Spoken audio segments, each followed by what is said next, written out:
الجنيه المصري يستقر أمام الدولار الأمريكي ليصل إلى 47 جنيه و47 قرش للشراء في البنك المركزي المصري. أهلا بكم مع بداية تعاملات النهاردة.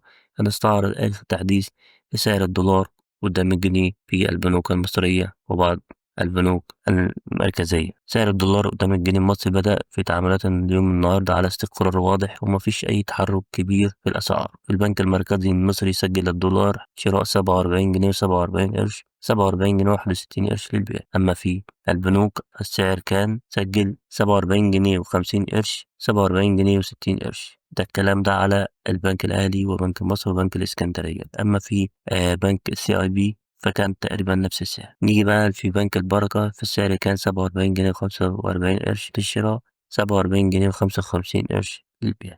في بنك أبو ظبي سجل الدولار 47 جنيه و47 قرش للشراء، 47 جنيه و57 قرش للبيع. وأخيرا بنك التعمير والإسكان سجل الدولار 47 جنيه و48 قرش للشراء، 47 جنيه و58 قرش للبيع.